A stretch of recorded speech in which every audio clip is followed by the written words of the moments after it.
자, 그러자 민주당에서 2030 TF를 만들겠다라고 밝혔습니다. 조기현 부위원장님, 2030 TF가 뭡니까?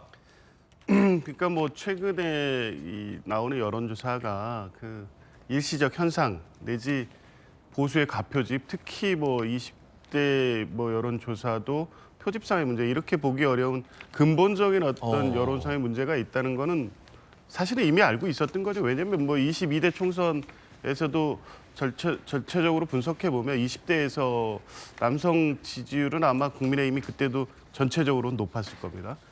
그러니까 지난 정권 이래 소위 말하는 공정 이슈, 그러니까 사실은 이게 윤석열 정권이 말은 했지만 전혀 실현은 되지는 않았어도 그게 20대들의 굉장히 이제 중요한 이슈였고 여전히 이제 그 정서가 작동하고 있는 것으로 보입니다. 이런 지금 탄핵이나 이 비상계엄 이 사태에서도 실제 법이 공정하게 작용하고 있는가까지 연결시키면 여전히 이제 그렇게 생각하는 여론이 있는 거는 분명히 인정해야겠죠. 그러면 20, 30대 특히 남성들이 그런 경향성으로 나타나고 민주당에 대해 적극적 지지를 하지 않는 원인에 대해서 정확히 분석하고 대책을 세울 필요가 있다는 거죠. 예.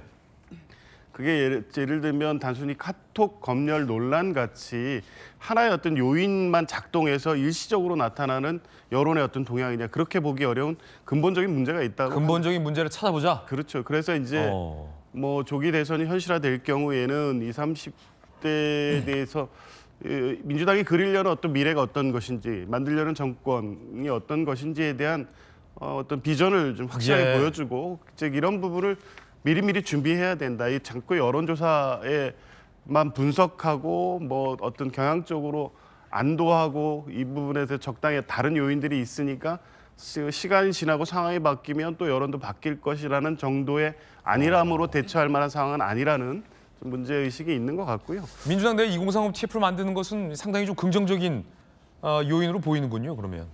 그렇죠. 뭐 이게 사실은 20, 30대가 소위 말하는 보수화라고 평가하든 어떻게 평가하든 간에 계속 제기하고 민주당이 요구해왔던 내용들이 있는데 민주당이 이제 그런 것들을 제대로 반영하고 있는지에 대한 근본적 성찰은 필요하다는 겁니다. 그렇게 해야 대선에서 어쨌든 20대부터 뭐 전체 국민이 다 중요하지만 특히 미래 세대인 청년 세대에 적절하게 어떤 대안을 제시하지 못한다면 선택받지 못하는 건 당연하기 때문에 그 부분에 대한 준비 과정, 또 그 과정에서 TF를 통한 소통을 통해서 뭐 20대, 30대들 아직 민주당에 적극적으로 지지를 보내지 않는 30대에 좀 마음을 얻는 노력을 적극적으로 하겠다는 의지의 표현입니다. 예.